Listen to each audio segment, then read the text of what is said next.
Hello, listener. My name is Indrid Cold. What were you hoping to hear? A podcast about creatures or the unexplained from two suspiciously qualified individuals? I know you were. I've been watching these two for long enough. Let's listen in as Dave and Austin take you on the tour of the inspirations and theories behind pop culture's most interesting monsters. Welcome to the Cryptid Cast. And she looked up and she said, when I seen them big red eyes, she said, we were out of there. Can't tell you what the rest of it looks like. My mama said it was worse than the Frankenstein monster. Hey, I don't know if this thing is spraying the market's territory or if it's just spraying when it gets mad like a skunk would. Hello and welcome to the Cryptid Cast. My name is Dave Chaffins, the card-carrying cryptozoologist, and joining me is my favorite son of a Mothman, Austin O'Connor. How you doing, Austin? Doing great. Again, though, second week in a row, it is too dang hot outside. It is. And that is about all I can ever It is complain now- about, so I'm going to bring it back up again. It is miserable outside. We're in the heat of August. I think that winter is a cryptid. That's what I've decided. It is. Is elusive. I just need fall, man. I was thinking this Well, morning. fall is even more of a cryptid as well as spring. I was just like, I was walking down the street and I was like, you know what? I just walked out of my apartment, 30 seconds ago. Mm-hmm. I've already got sweat dripping down my face. Like, what? Like, why? Why did I ever think summer was good? I don't know. It was an illusion. Not having school was great, like I said, but I don't know. But I'm not going to complain. I'm doing fantastic, other than being slightly overheated right now. How are you? I'm doing well. Doing well? I spent what was it? How long has it been? I spent the last 2 weeks really just hanging out, doing the normal situation. Yeah. I ended up finishing up the music for the podcast way after we recorded. It was on a weekend, and I just Slap a little bass. powered it out. Slap a little bass? Yeah, there was an easy bass line. Boom, boom, boom, Yeah. boom. If you listen to the opening credits for the Mothman Prophecies movie, I used the same chord structure, which is a little Easter egg for you. Yeah. Well, now it's not an Easter egg anymore. Oh, dang. Did I ruin the Easter egg? That's Am I the killer of the Easter bunny? But is that a cryptid? Is the Easter bunny a cryptid?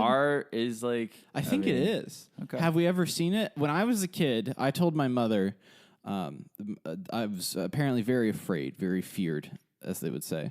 And I told my mother that to lock the doors of the house. This was the night before Easter. Yeah. Lock the doors. I don't want that Easter bunny hopping around my living room. Yeah. Well, you were just being defensive. I of was. Your castle. I didn't want to. I said, Yeah. leave the basket outside. And then I think that year, too, Santa Claus got the same treatment. It was like, listen, he can ring the doorbell. He can come through the front door Right. with permission, like the rest of society. Right, exactly. Yeah. What makes him special? Right. Wow. That'll be a fun episode, is the Christmas Santa Claus Yeah, we episode. need to do that. Yeah, maybe we will. That's actually not a terrible idea. That I think is, we just mapped out a Christmas episode. You're seeing like live planning happening This in is this episode. this is basically we're not even really recording. No, this is just us talking. Imagine that. But yeah, it's been we're like in the home stretch though, right? Because it's almost September. Yeah. So like we've got like one more month of being miserable when we walk outside. And then Yes. it should start calming down. Yeah, I'm curious. Speaking of September, I'm curious as to the weather of the weekend of the Mothman Festival. Right. If it will be very hot or not. Which, by the way, we are officially doing the Mothman Festival. We will be there. I know I'm going to try to be there early, and I think we're going to carpool. You want to ride with me to the Mothman Festival? Yes. Or do you want to catch your own ride and ride your own motorcycle? That's there? a good question, actually, because if we're going to Huntington first. Well, no, here's the thing. We're going to go to Huntington the night before. Right. So that'll be on the Friday from That's 7 what I'm to 9 saying. p.m. I might just stay in Huntington Oh. at my friend's house there and then just drive up the river there that night. Or actually might just go to my parents' house. I don't know. I might come back here. I'm so indecisive. You know me. I know you. So, yeah.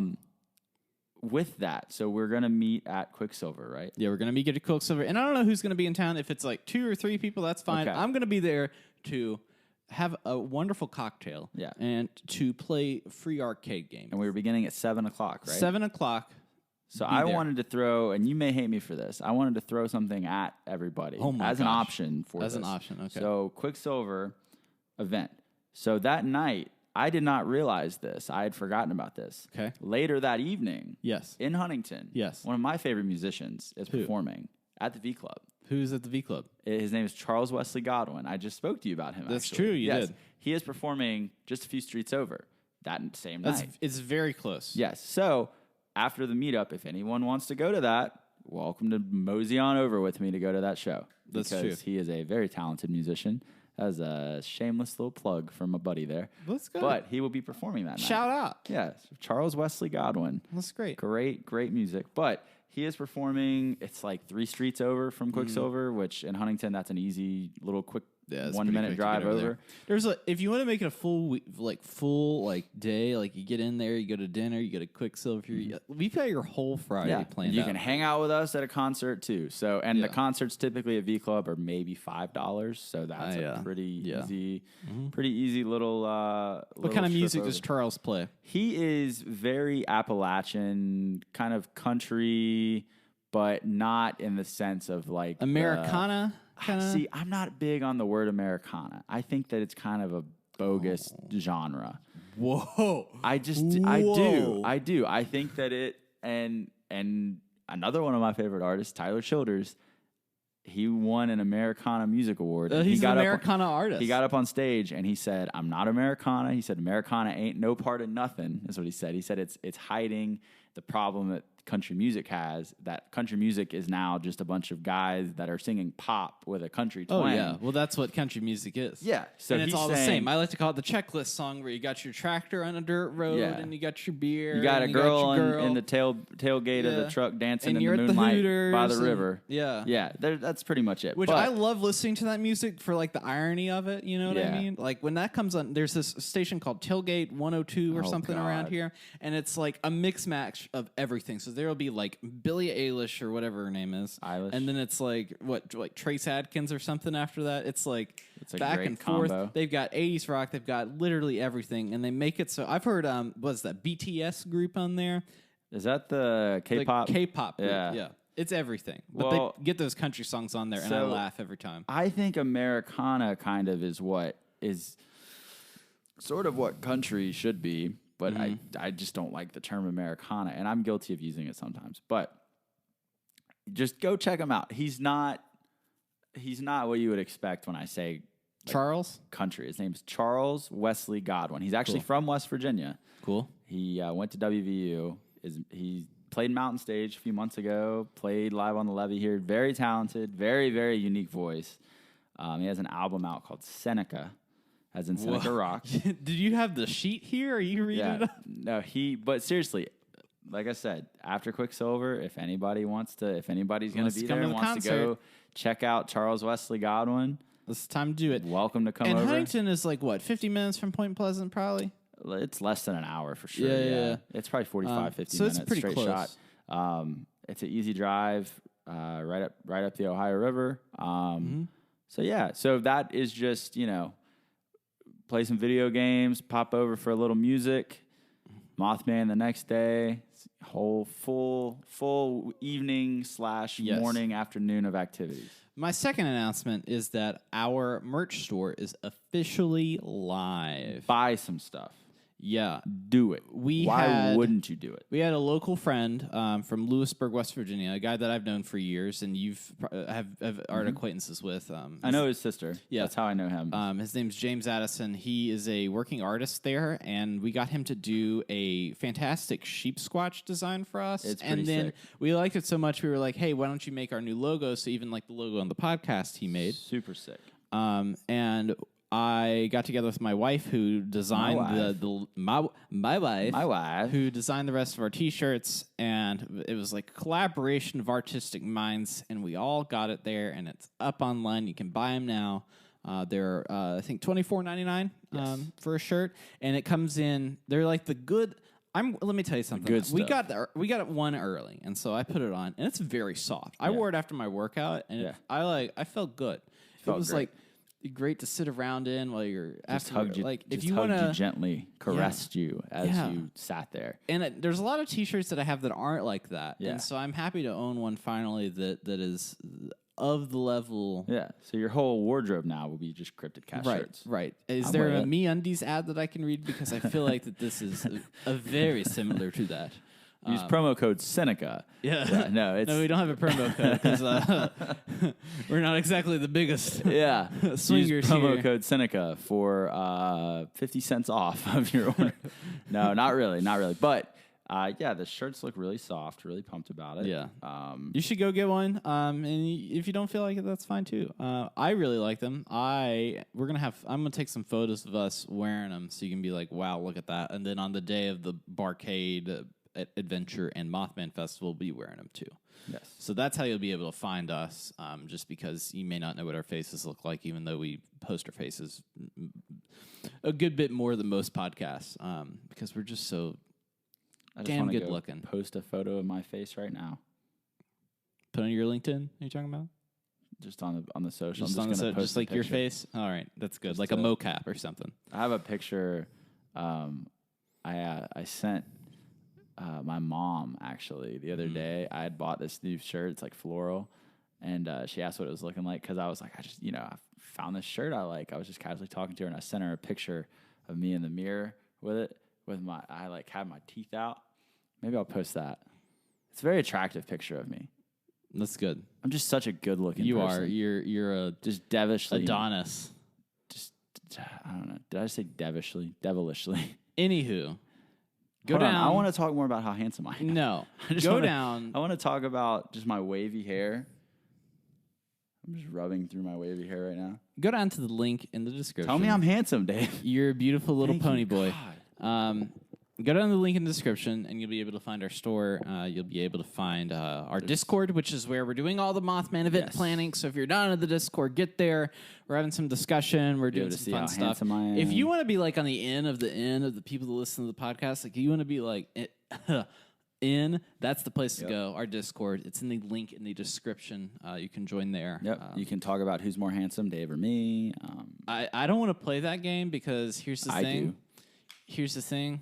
I don't need to prove to anybody. I'm already married. Ho, ho, ho. Look at that. Anyways, this week we have, let me tell you, we have a very special field correspondent that we're Yes. bringing into the studio. We were lucky enough. His busy schedule right now. He fit time into it. He's been running around like crazy. Yep. Literally running around like crazy, getting stuff done. But he found a few moments of his day to sit down with us and go over some very interesting things going on in his neck of the woods. So before we get to our reporter in the field, let's cue the sound effect. So we have a very close friend of the podcast, my uncle, local Richmond, Virginia expert, Guy Winterbotham. Guy, how are you today? I'm doing awesome. I'm so thrilled to be on the podcast. It's honestly the most exciting thing that's happened to me for a couple of weeks. Yeah, I was gonna say we are very thankful that you agreed to do this because you have obviously had some stuff going on the last few weeks and had an unfortunate event happen during improv, I believe, right? Was that? It was. There was.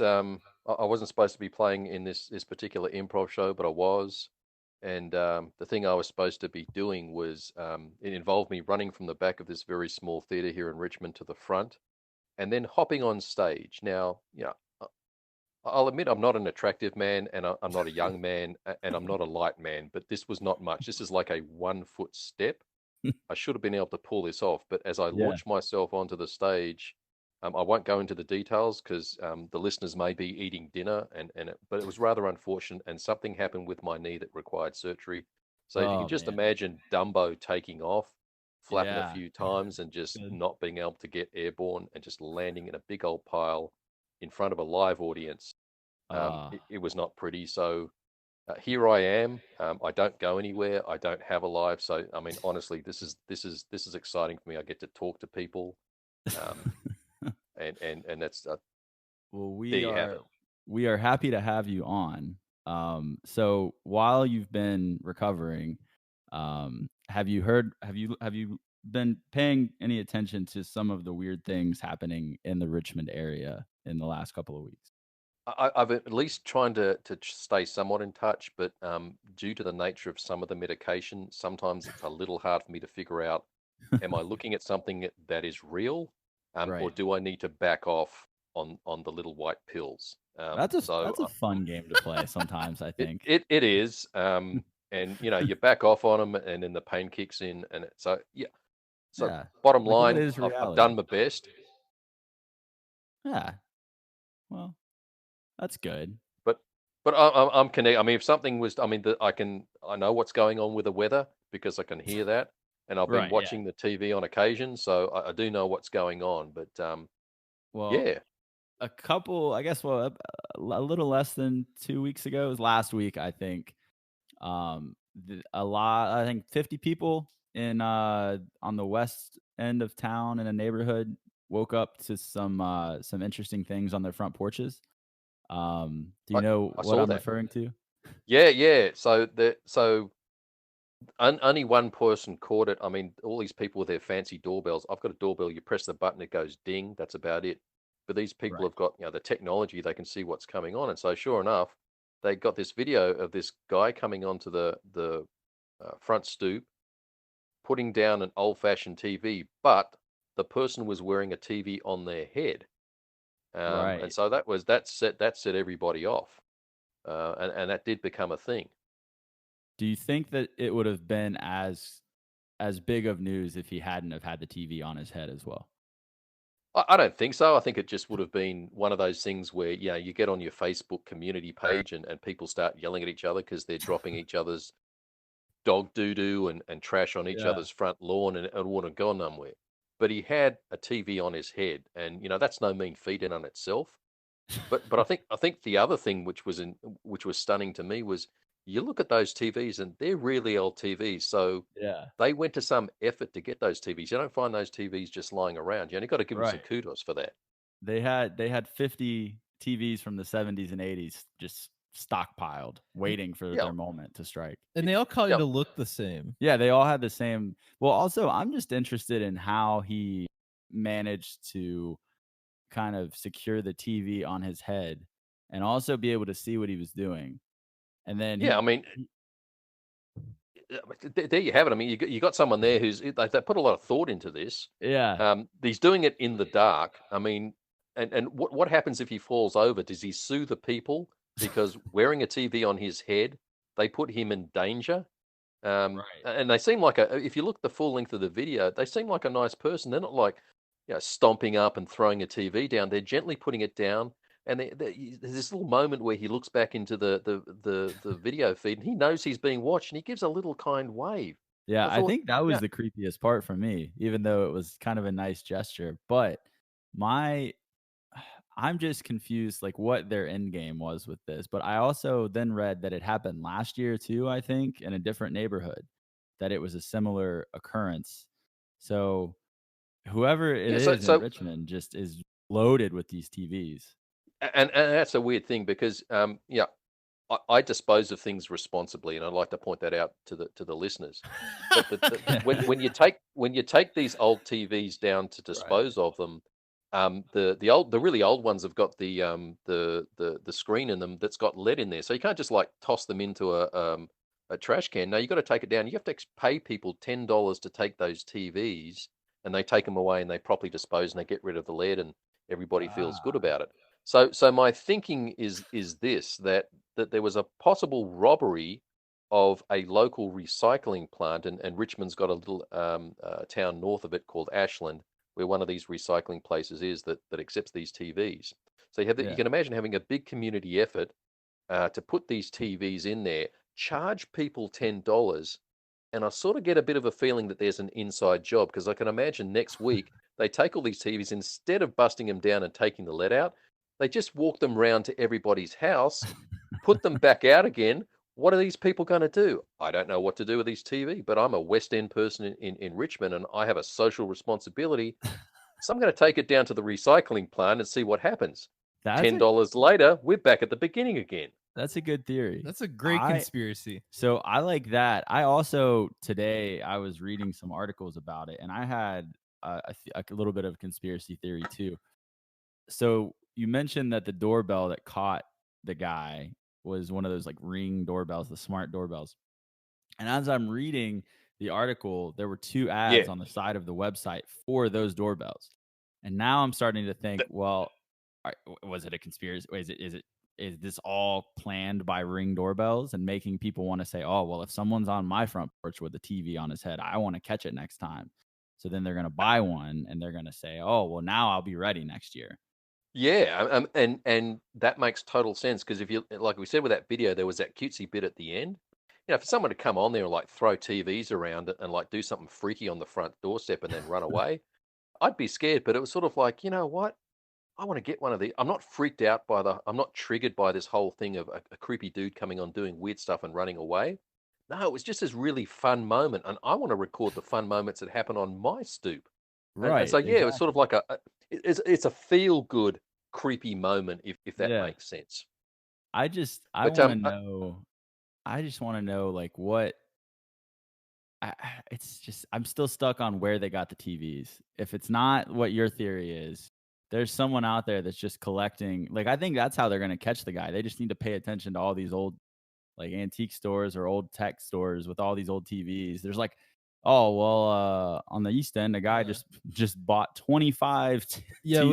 we need to look at a list of old Radio Shack employees and like pull that down and see, really nail down the suspect. Check the inventory from like 2011 to 2014 and what happened with all the old TVs. Yeah, but I think it's a lot easier than that. If you go into Goodwill, there's a section they have computer equipment, and I'm a computer guy, and I go up and look at that equipment and I cry because it's so old and it's so rubbishy, and I sort of feel like sometime back in the day, someone loved that old PC that's about 5 feet tall and pumps out heat like it's going to explode. Someone really loved that old CRT. Now it's sitting on a shelf there, and no one in their right mind is going to pick that up and pay the $3 to $4 to track it home, unless you're going to set up a scheme like this. And so Goodwill's a definite possibility. That's true. Public schools are a good possibility, because we know they're sort of underfunded, so they're probably going to have a bunch of these old CRTs, and rather than throw it in the trash, they could just have someone like the janitor, or maybe the math teacher who's running the computer lab, just scoop that stuff up, and on his way home he can hang out at a restaurant. Goes dark, he goes out, puts those things down, no cost to the school. They get rid of it. They could claim it was stolen. Who knows what? Maybe get some new equipment. So there's a lot of schemes, but I think the important bit is to read the full article as to what happened, because we're talking about things that are normal here. Just people gathering TVs and putting them out. But if you read the end there, the police came round and gathered up those TVs. I think they said they like rented a van and picked up all the TVs. There were no charges laid. There was no further discussion. And for me, there's a possibility that someone was going to broadcast something on those TVs. I mean, I know that there's an issue with power, but we're just assuming these are just like mere mortals.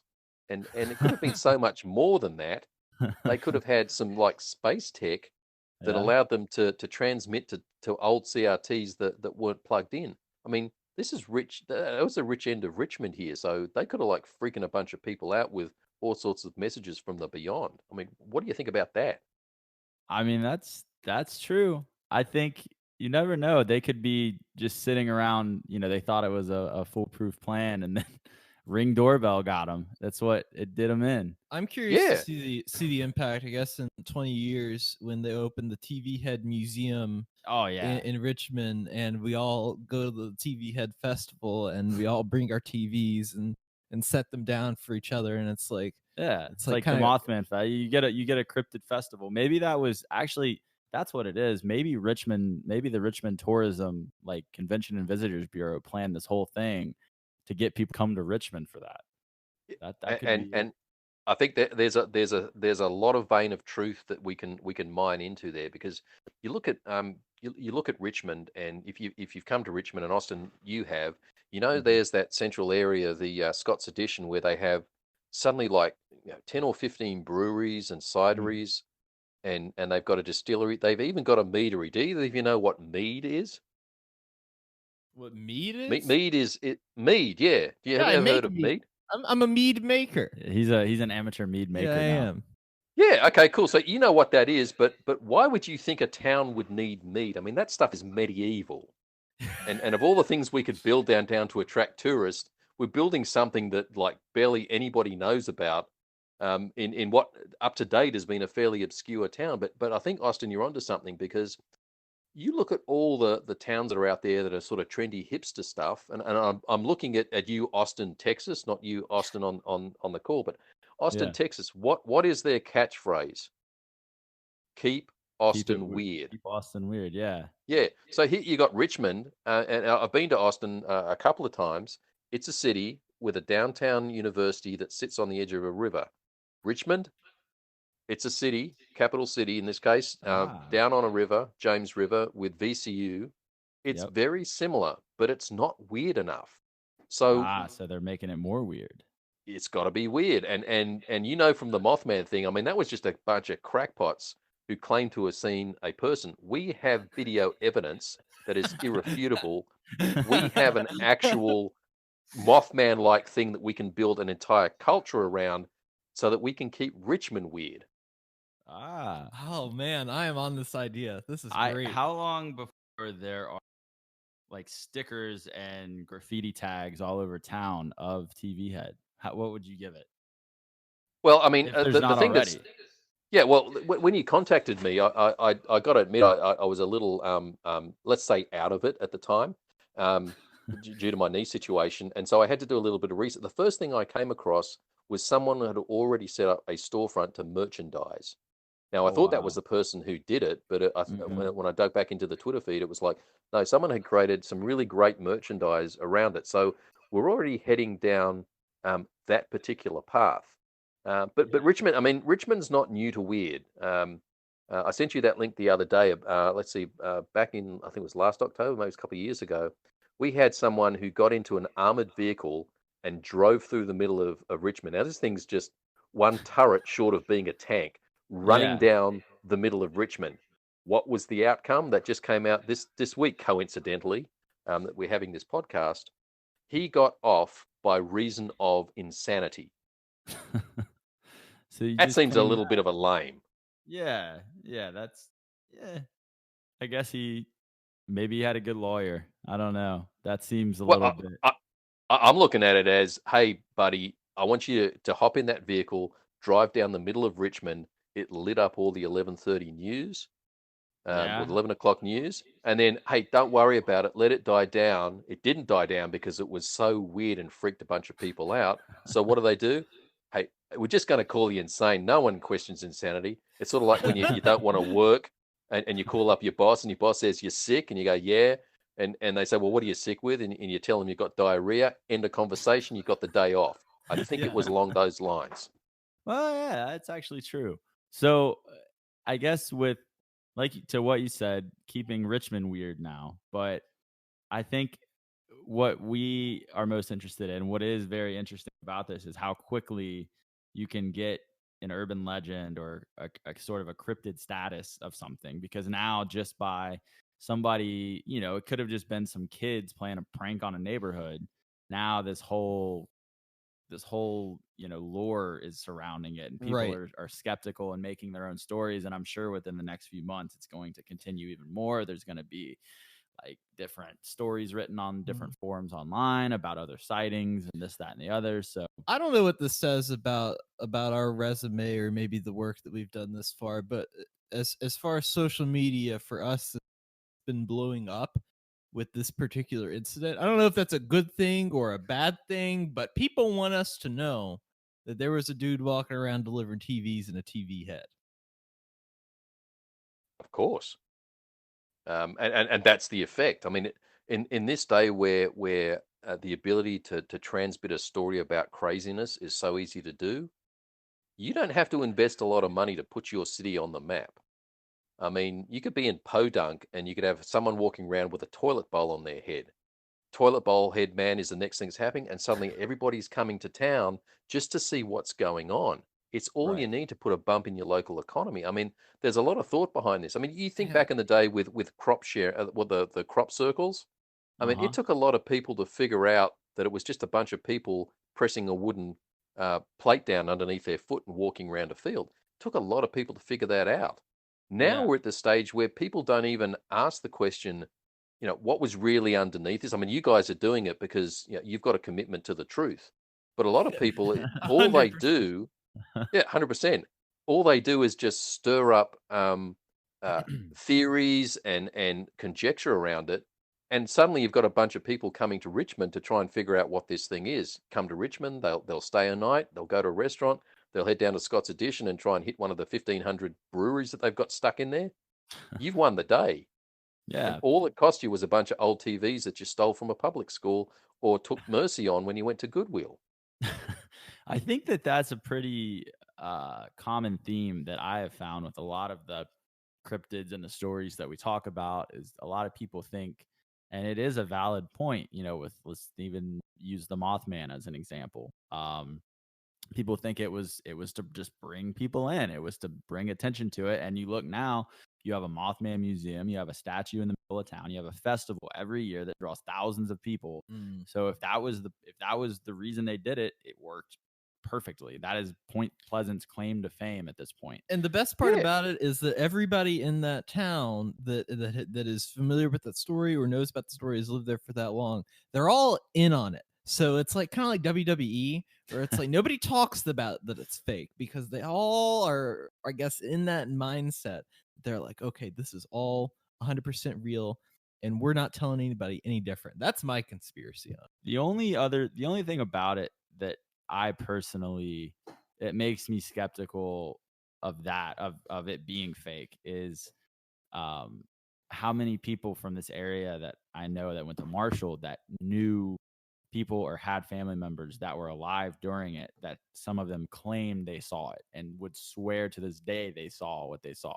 So that's the only thing, but you never know. But yeah, I think ultimately, I mean, it is a boost for an economy. A lot of people think about the Flatwoods Monster, and now there's a museum for that. There's a trail to follow of where they've made like Flatwoods Monster trails here in West Virginia, or chairs here in West Virginia, and it's just, yeah, I mean, it even the Braxton County Convention and Visitors Bureau here, like one of their stickers they have has the Flatwoods Monster on it. Like they claim it. So I mean, it definitely is a boost. And like you said, Richmond trying to stay weird, this is a big boost to that. So And, going along with that, are there any other weird creatures, stories, anything like that in the Richmond area that you can think of that you've heard in the last few years? I don't think there is. I think this is our first foray in there, and it's probably the right time to start really amping up our mystery and our myth. Because if you look at Richmond, there's been this neat trajectory of, like I said, the rebuilding a lot of the downtown. Now, fortunately, that's caused some gentrification, but at least we're looking at some of these downtown areas and trying to invest money. Now, if you do a Google around for top tens, you'll see that we've got like top 10 places to eat, to visit. So the average market of normal people who have normal thoughts, we've got those people covered. What we're missing from a market segment standpoint is the crazy lunatics. They spend money too. Yeah. And so bringing those folks in to find a mystery, or just potentially to relive the driving a tank downtown. I mean, I can see us having a tank. We've got little trolleys. We've got Segway tours. Having a tank tour would be pretty powerful pull. I mean, just considering, I mean, we've had the Washington parades. Tanks are in. I mean, people want to see tanks driving down the street, and we can do that. And apparently, our roads will take it. So this is the right time to have something to amp up our weirdness and just to see where that takes us as a community. So where a few years ago, you and I went hiking, was it Belle Isle? Is that what it's called? Yeah. So I think that all Richmond needs now is some sort of creature that people will spot on Belle Isle. Because I know there's a lot of history and a lot of people claim it's haunted. And kind of a creepy, interesting. I loved it. I thought it was amazing. But now we just need, that's the last piece of the puzzle, I think, is some sort of monster on Belle Isle. We could. The other angle that we can go for is the ghost walk angle. Yeah, Everybody that's what I loves a was good gonna ghost say. walk. I mean, Is I there- could are tell. there- I'm sorry, go ahead. I was going to say, Austin, I could tell a story, but I won't, about ghost walks that we've been on together, Right. and how you felt about those. But let's just leave it to say that they leave an indelible memory Mhm. of the stories that are told. And Richmond's been around there from way back in the beginning. If you're familiar with Pocahontas, we've got Yeah. the John Smith, the original townhead Rikus. You can go Mhm. visit a reenactment of that. So we've got, like, from very beginning all the way through the growth of Richmond as an economic center, we have got ghosts. So I'm thinking Belle Isle, which was one of the major civil. Well, look at me, an Australian with all this American history. I'm pretty impressed with myself. It was one of the major prisons for in the Civil War, maintained by the Confederate Army. And I remember going to what is it? That one down in Georgia, Is it August. Savannah? No, it was like Augustine or August. Can't remember Oh, what in it was. Florida, St. Augustine. No, I'm talking about the one we went to, that family get together, and we went to a battlefield, Oh, Andersonville. That's what I was yeah, yeah, saying. yeah. Yeah. So when you go to Andersonville, looks pretty, but you hear the stories of just the absolutely hideous conditions they were under. And I'm Mhm. sure at Belle Isle, there are equal stories of just ghosts of prisoners going round, with just, stuck in this ridiculously hellish prison. Right. And I know that we've got ghost tours around Halloween. So we've got a rich history of ghost story, which are all probably true because it's a city attached to a civil war. Nothing good Mhm. is going to come from that, Right. I except think economic gain for Richmond. exactly. Yeah. That I was gonna ask if already that you ghost tour the city, because that is definitely something I think they could capitalize on. Yeah, I lost the connection there for a second, so I missed out what the question was.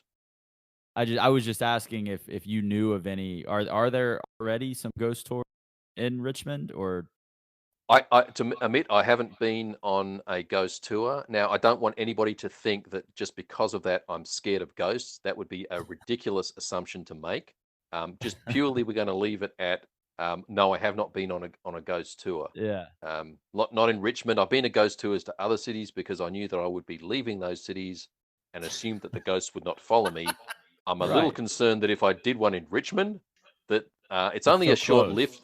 Yeah, it's only a Yeah. short Uber drive out. I don't know how ghosts get around. I'm not Yeah, that they au could just fait with follow what they you do. home. But I assume they could hop into an Uber, drive out to Mechanicsville, which is not exactly downtown. And that would be a little bit disturbing, especially in my current state where I can barely walk, Yeah. let They alone they run would away from them screaming like a little child. they would have you right where they wanted you at that point. They Well, they would. well, we appreciate you coming on and talking to us about it. Before we let you go, I just wanted to ask, um, so one of our favorite pastimes here is we talk about Dixie, and the listeners seem to Really? really love some of the things that she says because, as you know, she really doesn't have a filter. She Um, doesn't. yeah. And So so everybody knows this is my mother-in-law, and she's like the sweetest lady on there. yeah, yeah, yeah. Oh, Yeah, everybody okay. knows she's just the sweetest woman. But if you have any stories, any quick tales that you think are that anyone, you have the floor to tell a Dixie tale because it is something that everyone seems to love. Well, yeah, I've got one, and it's a recent one. It's sort of one of those not so feel good moments that ended up having a good chuckle about it. But it sort of went like Yeah. this: we were at a funeral, and at a funeral, you sort of feel that everybody takes it down a notch, and to respect those that have passed. Right. And of course, she's a high energy woman. If you've ever met Dixie, she doesn't like to sit still. She likes to move around, and so as the service is going on, she couldn't contain herself, and she turned to me, um, and she started to tell me about what she'd cooked, because we're talking about a small town here, and there's always going to be a little bit of competition at the wake afterwards as to the snacks and who made the best snacks and who made the best cookies and who didn't bring anything and who brought that nasty little pot roast that they always bring. So there's always going to be a little bit of that knit and natter going on. And so she turns to me and she says, "Guy," so what, Dixie? "I made some lemon drop cookies." "Okay, Dixie, you've got to make sure that you go up and get some after the service." "Of course I will, Dixie. They're to die for." And I looked at her because she didn't realize what had come out of her mouth, and I sort of gave her that look that you give a looker. Like, really, we have to talk about this? Yeah. And she that's my recent Dixie story, and that's just classic. What she would say without that filter in place. Doesn't always think, but my favorite thing about her is that it seems like every few weeks we have a new Dixie story, so it's just endless content. There is, and in fact, I started up a Twitter account, and I'll use the word stuff because I know we've got some young listeners, but stuff my mother-in-law says. And Right. I didn't spend enough time. I should dig it up, and we should probably bring that Twitter feed back to life just so we can catch her for all prosperity, what she says, and capture it in those 240 characters. So I could probably dig that up and bring back some memories. But we should make a commitment to using that we Twitter will account. retweet it on the official. That is something we will definitely do. We will endorse it for sure. Excellent. All righty. Well, thank you very much for coming on here. We will we'll have to bring you on some more and talk about some more interesting happenings in your neck of the woods. Yeah, and from my cultural background, Australia has a rich history of cryptids and weird things, and so we can dig a little deeper. Yeah, I think that's a great idea. And now a word from our sponsors. Should introduce myself. I'm Corin Black, a humble half-demon, and folks around Baltimore call me the Devil's Runt. Here we go, finally moving again.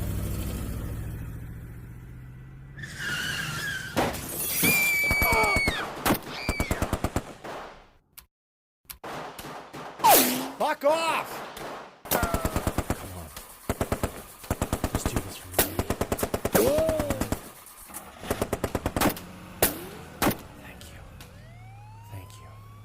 Hey, fuck you too, cops! How do you feel about methamphetamines? You know, devil's blood don't make you a devil. Under the Shroud. Fantasy, noir, and horror from Baltimore's sin-soaked streets. Find creator Ian Humphrey on Twitter at @FictionalIan.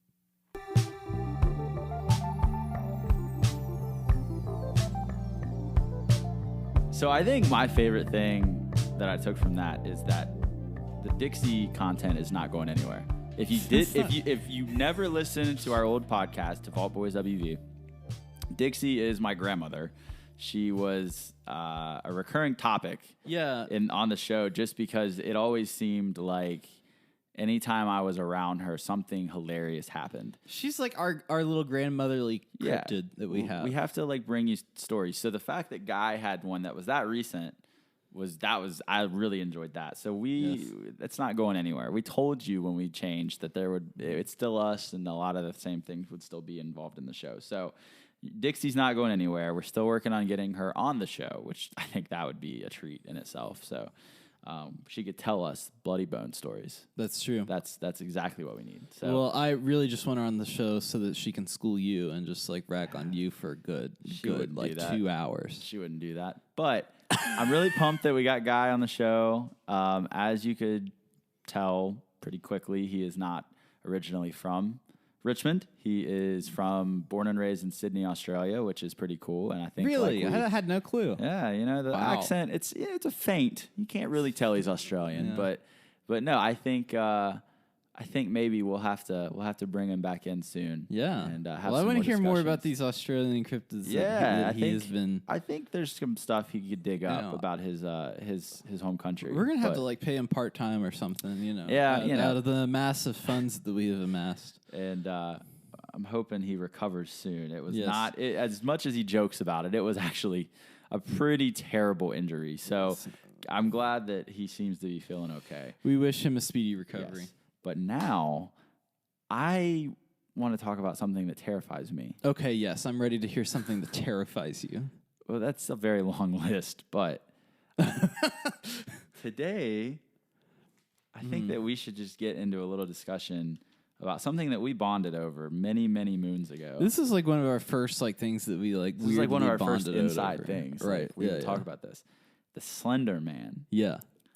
And I won't lie to you, in doing more research about the Slender Man, I got paranoid that the Slender Man was going to see that I did this research. Oh. You know, the more we think and talk about him, he like becomes corporeal. It's like he like comes to life. Right. It's like the more you think about it, the mystery. more he like lays on your brain. Yes. So, do you want to give sort of a brief background of it? Sure. So Slender Man is a being that is frequently seen in the woods, depicted as a man in a dark suit with no face.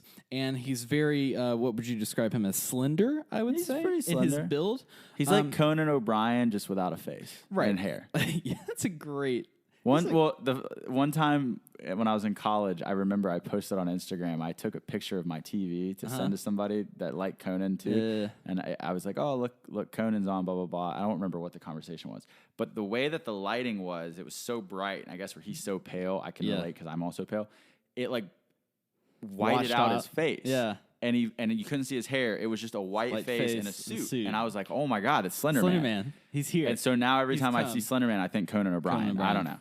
So Slender Man is not particularly a cryptid, even though he kind of now is. And it's interesting how that came to be. So in 2009, this guy named Eric Knudsen competed in this competition on this website called Something Awful. And they were trying to create a monster meme. And so he put up a few like photoshops of these like kids at a playground playing, and then in the woods you could see this being. And so then people started like writing stories about it, and then it got really big really fast. Yes, very alarmingly fast. Right. So that's kind of it's a weird birth for this cryptid. Right.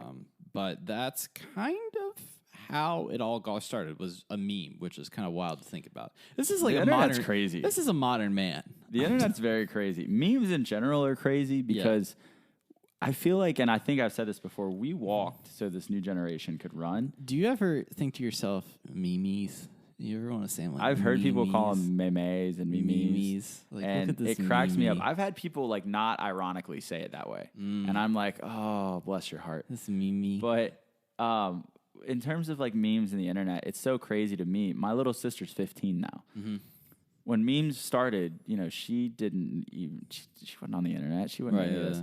We had Ned Stark saying like, prepare yourself, blah, blah, blah is coming. Yeah. There was that. There was like good, like Bad Luck Brian or whatever, Brian. the little baby. They There were had all these like basic memes have just become so self-aware. And it's crazy now that, I mean, it's such a thing, but it's crazy that the early days of memes is now such a like urban legend. Like it's like, what about it made this stand out so much? But I remember we would watch those Marble Hornets videos in high school. Marble Hornets came out, just as a little background, came out like within a month or two after the first like photos were up. Yeah. And it was, that was when it was it was like a fictional found footage documentary. It was like Blair Witch, but on YouTube, basically. Right. And gosh, how much did we watch that? We watched, because there were like 100 and some. There's like, episodes, you can right? go, they still have all the videos up. I watched a few of them this week to refresh myself. Yeah, and it was really creepy because it was just so, I don't even know. I think that, and the reason I'm sounding kind of like off right now is because I'm looking for the Conan O'Brien picture. But it's like, it's so just, it's everything about Slender Man is so vague. Yes. I think that's what terrifies me. Like, so he doesn't have a face. Yes. So it's emotionless. Yes. That's scary. That's like everything about whoever created this. I think that they evoke all the best senses of fear in people. Like you can't relate to it because there's no emotion. So that in itself makes it scary. Why is he wearing a suit? Like what is it? Why is he so well dressed? Why so professional? And it's interesting that like they created this monster, and then like the narrative became it's like okay, he's an agent of paranoia. Yeah. So like looking at him or seeing him or thinking about him causes him to essentially invade you and make you insane. Yeah, it's like so, and that was the part that freaked me out. I was like, oh, okay, so supposedly doing research and thinking of him and trying to find out more about him alerts him to this, that you are doing this, and so then it takes over. By listening to this podcast, you've unfortunately you're right here with us. We are sorry. We're we may be putting everyone in danger, but it is. I don't know, man. I think that going back to like how vague he is, like you look through the stories, and there's never really like a clear cut. This is what he does to people. Like this is how he kills them, or this is what he does. I think that in itself is another scary thing because like no one you're like, what does he do? Like there's kind of this like unknown element to him that I think is particularly crazy, and that's the thing about us watching the Marble Hornets videos is like it'll start and like it starts with you like the first one is like you see him and and then it's like they release them. They're not in particularly chronological order. A lot of them, it's so jumbled and up. so but it's like telling a narrative. It's one of the best, like as far as like stuff that's made on the internet. It's one of the best YouTube series of all time. Like I don't think that you're gonna get a better or a more well made one than that itself. I remember being a freshman at Marshall, I think, when this all took off, actually. I think that was when it was. It was like just after we had gotten to college. Right. And I just remember like not knowing, because at that point in time, like I wasn't big on like message boards and forums. Like in my, as far as I knew, Slender Man had been a thing for years and years and years and years. I didn't know that it was traced back like 2 years, 3 years. Marble Hornets, we started watching that. And there were people in my building, in the dorm I was living in, that were watching it too. And I would hear them talking about it. And like none of us at first thought about it being fake for some reason, because we were so enthralled with it. It was real, and it felt shot, and like it was like we were watching these videos and they just kept going. And some of it was like innocuous, like they were just having a conversation, and it was telling the stories of these people going absolutely crazy. And so the first like half of it are these people acting fairly normal for the most part, but then they start to go crazy through all this different stuff. Exactly. So it makes you kind of realize how quickly, even though this wasn't necessarily paranoia, but how easy the internet is at influencing stuff like that. Right. And not even just the internet. Do you remember, was it War of the Worlds that they broadcast on the radio? Right, but they didn't let people know that it was fake. Something, and so people thought that it was the end of the world. Yeah, and it's like that. It's like you make people think something, you make it seem so authentic that people are going to think that it's real. And like, I don't know how long it was before I was like, oh, this isn't, these are fake. So I went and looked at, well, first of all, the first thing I did this week was I played the Slender video game, which back before it was called Slender the Arrival, it was in a game that you could just go online and get. Like, you could just get for free and play it. Speaking of, I'm back to September 22nd, 2012, and look what I posted. It is a picture of Slender Man in that video game, I believe. The original one. Yes. And that was the first, like, popularity of first-person horror, and you wouldn't have things like the PT, or you wouldn't have things like Resident Evil 7, or the Amnesia stuff. You turn and there's stuff like it. Right, that first-person perspective and how it works. I think that that really that's when it had been done before, but that's where it really got the popularity of being able to have like a game like Five Nights at Freddy's or something like that. That game too, my little brother. No, I'm no good with that. So I decided, I was like, okay, it's got to be inspired by something, and there's a lot of different things that Well, before we even get to that, the other thing I wanted to mention is it's so popular. It got such in a thing that there were two things that I thought were, one was terrible and one was actually pretty interesting. About these girls that ended up murdering. I forgot the story. I didn't even look it up. They tried to murder her, and they blamed it. They're like, Slender Man was controlling us, or so didn't they take? They took their friend into the woods, and stabbed her. Yeah, but she lived. I think. Yeah, I think she lived. She like found her way out of the forest. Like a passerby picked her up. But the girls wanted to be, what was it, a proxy? Was that what it was? Right, they wanted to see. They said that he. And it's like, man, which you can just like kids make kids these days. I'll tell you what, crazy. And when they aired on the Today Show, and all the people that are watching Today Show are like, "Oh my gosh, Slender Man makes you kill people. Yeah, we should be careful that our kids." It's like that Momo the Monster stuff, which we'll get to here in a bit. All these moms with like the "Can I speak to the manager" haircut. Yes, with their kids, Brenly, Jackson, McKaylee. Oh yeah, and they're all spelled the funny, with all with Y's and EIGH's and stuff. Sorry if you are a parent, your child has his name spelled that way. Well, you're fine. These are just little jokey jokes. We're loving. These are just some jokey jokes. We're all just loving around. Other things I thought was interesting was so the Resident Evil games. In Resident Evil 2, which is probably the most popular one back then, outside of maybe Resident Evil 4. Right. The main villain or the scariest thing in it was a guy in a black suit with a very pale white face that would chase the player around.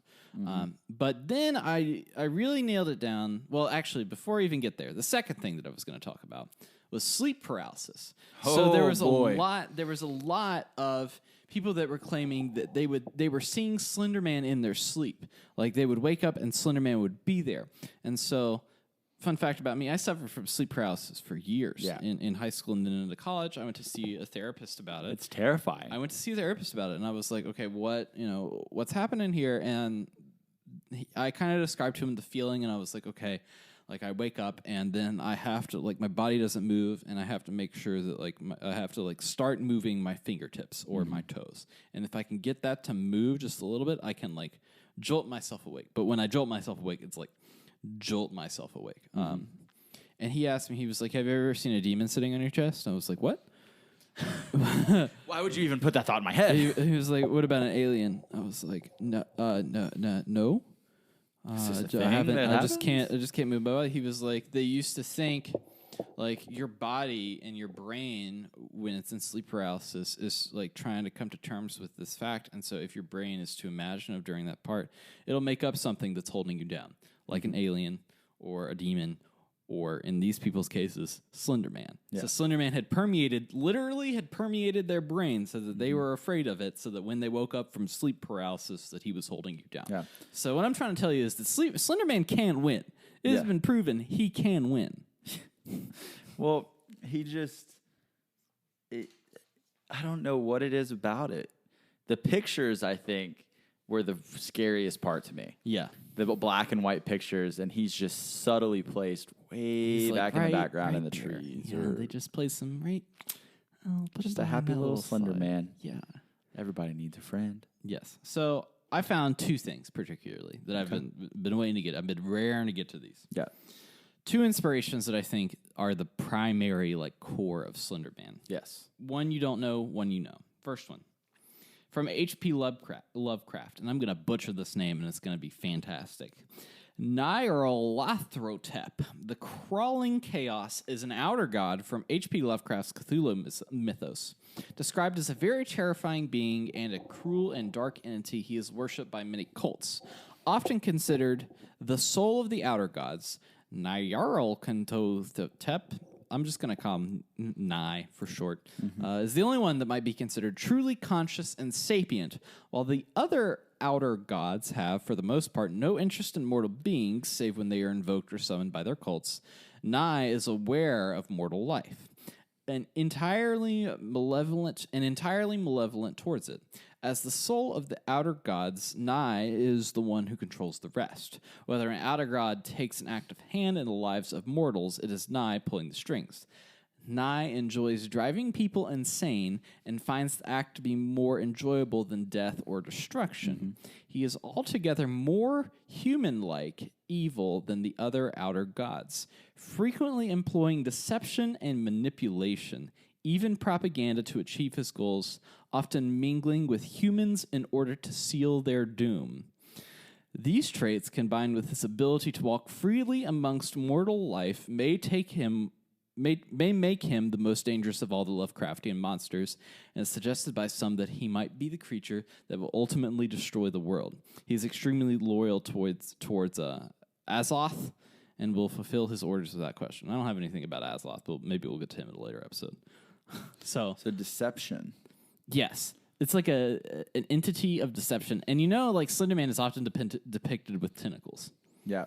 So it's like, okay, he's wanting to like mind control people, drive them insane instead of destroying them or like killing them. Plays the long game. He's playing the long game, which is what Slender Man does. So I think that's one part of Slender Man. Well, Slender Man also, it's known that people say he can disrupt video, audio recording. Mm-hmm. He has that power.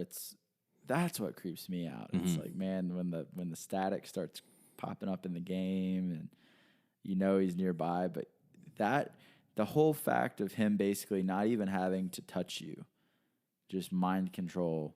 He just does it. Just lingering in the forest. Now, do you know what the second part of this would be? Tell me. I probably do, but I don't know. Have you ever heard of an entity known as Injured Cold? You know how they have like the signs at like let's say there's like some sort of like manufacturer or like a mill or something, and it's like this workplace has gone blank days without an injury or without an incident. This is gonna be like this podcast has gone 0 days without an Injured Cold reference. Like we need that sign on the wall because I feel like it's every day. Well, Austin, if you don't know who Injured Cold is, who is Injured Cold? Enlighten me. Yeah, enlighten me. You enlighten me. He's like your worst fear. No, man. I don't speak his name. You don't speak his name. All right. Well, Injured Cold is he's the original Men in Black. He is like this weird entity. Well, apparently he's a friend of the show because he friggin' does our intro now. Oh, what are you talking about? So Injured Cold is an entity that visited the homes of people after and before the Mothman incident, inquiring upon it. He's also known as the Smiling Man. He rides around in a flying sideways chimney and creeps people out. He is also the antagonist of the seminal film Mothman Prophecies, which, frankly, Mothman Prophecies is more about Injured Cold than it is about Mothman. I mean, that's true.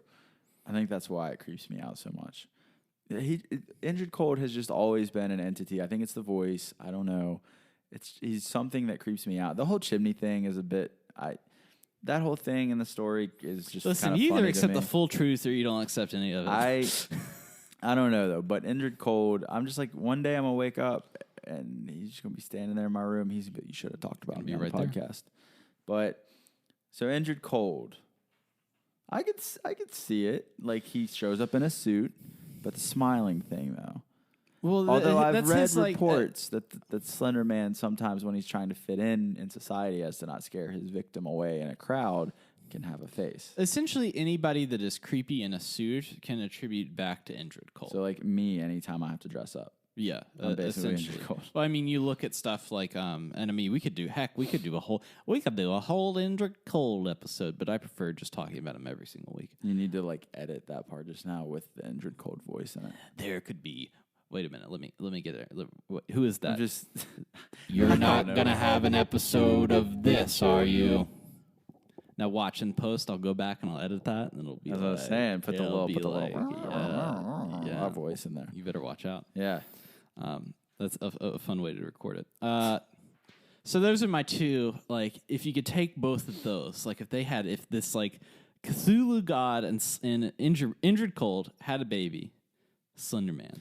Option 3, Conan O'Brien. Conan O'Brien could also be Slender Man. I found the picture.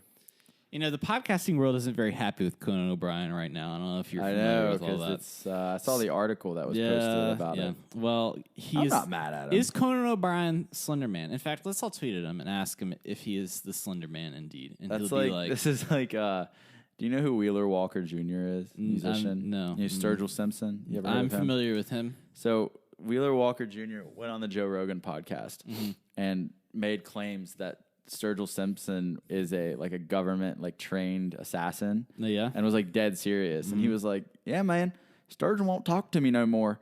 And Joe Rogan was like, well, why not? And he was like, because I went on record saying I thought he was just an assassin killing people, man. And he had a whole story. He was like, man, you tell me somebody been in the Navy and he just ain't in the Navy no more? Just like that? Touring? He said, now look at this. What better cover-up to be a government-trained assassin than a country music singer touring the world? He said, now you look at the government hit list and how many of them are checked off, and you match it with his tour schedule. He said, you ever been to England and found people over there like country music? Why is he touring in England then? He said, but you look at the government hit list. So he had this whole story. And we need to cultivate that for Conan O'Brien. Well, that's what I'm saying. Wheeler Walker had this theory that he went with. So now... Yeah. Our theory is Conan O'Brien is actually Slender Man. Get us on the Joe Rogan podcast, and we can get that ball spinning. I think that we need to do it. I would go on there. Hey, man, I'm telling you what, man. You look at how skinny this man is. You tell me it's possible for somebody other than Conan O'Brien to be that skinny and pale. You tell me that. I can make jokes about being pale because I too am. That's true. We're both a bunch of pale boys in here. But no, it's in terms of going back in all seriousness with Injured Cold and that stuff. There's kind of a common theme of it, of just this vagueness, of this unknown, of what is their intention, what do they want. It's very chilling, I think, just in human nature. If you don't know, if you are unsure about so many things about why they are doing this or why they are doing the things they're doing and why they are the way they are, that evokes so much fear for me than if you know everything about the creature. It's the unknown that I think scares people more than what they do know about it. Do you think that Slender Man is going to battle TV Head in an all out because TV Head is obviously what do you call it, a good force because of all the waving and stuff. Well, it's TV Head and Mothman versus Slender Man and Injured Cold. Whoa. Maybe. I think that we now have 4 possibilities of Halloween costumes this year. I mean, there's a lot. There's a lot. What if we just both go as TV Head? We show up to the Mothman festival dressed as TV Head. I thought about it. I thought I'd seriously considered it. But there will be TV Head costumes this year. Guaranteed. I bet you so. Especially in RVA. In Richmond, there will be TV Head costumes. Well, I don't know if we've enlightened you any more about Slender Man, but we've definitely given you enough information to be a little bit dangerous at it, I suppose. But this week, from our community, from community-submitted stories that we get from Twitter and our Discord. So if you ever want to submit to us a story or an interesting topic, go to our Discord, tweet at us, and we'll be able to answer that. The links for all that are in the description of the podcast down below. From our field correspondent, and I messed up, and I'm using this by memory. I think it was Dread Mage is the name of the person, but I didn't write it down because I'm a doofus. You brings said it, us man, not me. Momo the Monster. Momo. Before the swampy land of southeastern Missouri was drained to become the rich farmland of today, sighting of an immense hairy humanoid responsible for killing livestock were often reported. After a hunter reported shooting at the black hairy beast, it disappeared for nearly 30 years. Appearing again in July of 1968 in a St. Louis suburb, the hairy beast grabbed a 4-year-old child playing in the backyard. When an aunt started screaming and chasing the creature, it dropped the toddler and ran into the woods. Trackers found no evidence of the beast. In 1971, Joan Mills and Mary Ryan stopped for a picnic lunch off the Highway 79 when they smelled the most horrible odor anyone could imagine. Standing in the thicket was a half-ape, half-man creature. Ryan said the face was definitely human, but it had hair all over its body as it was an ape. It was more like a hairy human. The cryptid was covered in hair except for the hands, which were hairless. Mills stated that it It made a gurgling sound, and it shambled toward the women, who were running to their car. The monster stroked their car and even tried opening the doors. Unable to leave, the ladies neglected to grab their car keys, like a typical horror movie scene. They began honking the horn, which made the creature back off. But before heading back into the woods, the hairy monster grabbed a peanut butter sandwich and devoured it in one bite. That entire story sounds like a typical Wednesday afternoon for Donald Trump. I don't know why the whole time you read that. Butter. I just love the peanut butter sandwich in one bite. That's like such a specific detail of a story. I was talking to somebody about that this week, and they said that it's like Sesame Street cryptids. It's like, is this supposed to entice children to get into cryptozoology? And he ate the whole peanut butter sandwich. He ate the whole peanut butter sandwich. Bite. Like trying to get kids to eat their food during a story.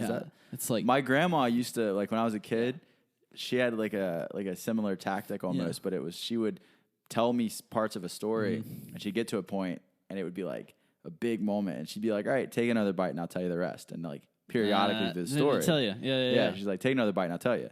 So that's maybe it's like the big bad cryptid ate the whole peanut butter sandwich in one bite, and the kid's just like shoving a peanut butter sandwich in his face.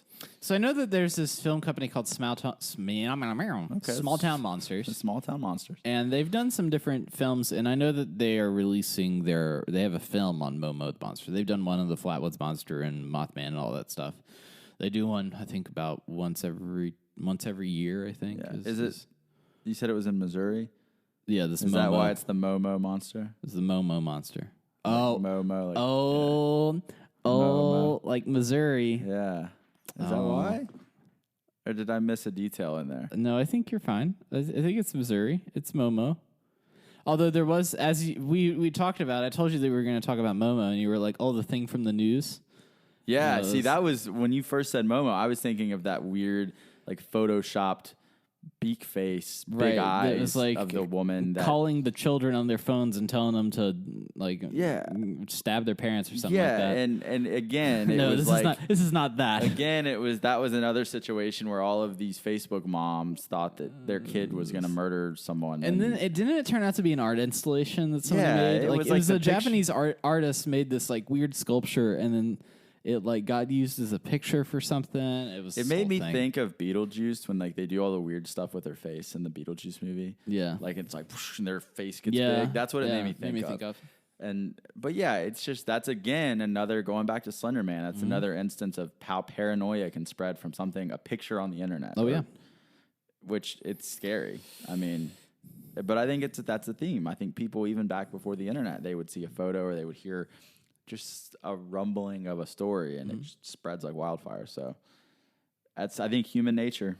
We like to be scared, we like to be creeped out, and we like to spread rumors. So I think so too. Well, if you want to submit a story to the podcast, you can, as always, follow us on Twitter, Instagram, Facebook at _CryptidCast. That's _CryptidCast. If you want to be a part of our insular community that we're very happy with, and they're all so great, and we all like talking about cryptids and hanging out together, you can join our Discord.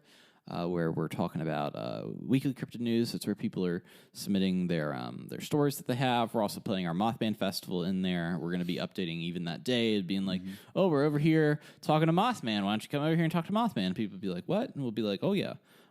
Speaking of, 1 month from today, the day we are recording this, Mothman Festival. Festival. Also storming Area 51. So I understand our folks on the West Coast may want to go out to that. Get you a podcast that can do it all. Exactly. You can do both. You can also go to our what is that? Merch store. Yeah, I got our merch store, and we have a we can officially say that we have shirts. We have I think we have socks. I made some socks. I'm still getting them. I'm testing them out. I'm gonna see if they're nice and cozy. I got a little bit of everything because I wanted to make sure that it all fit. It was all good. And then we have some stickers that have our logo on it. So you can get those all online there. And if you wouldn't mind going on iTunes and giving us a 5-star rating and write a little review, that would be really great. That's how we get our podcast shown on many more services and featured on all kinds of fun and interesting lists. And if you like this podcast, don't forget to tell your friends. With that, Austin, why don't you lead us out? You know, I don't know if we've ever said this before, but I personally think that from Holler to Highway, we've got you covered 6 ways to Sunday. This podcast was hosted by Dave Chapin and Austin O'Connor. Find them on Twitter at CryptidCastDave and OCO_photo. Music produced by Dave Chapins. Artwork by James Addison. Links to our social media and merch are down in the description below. You've been listening to a Robots Radio podcast. Smart shows for interesting people. Check out all the shows at robotsradio.net.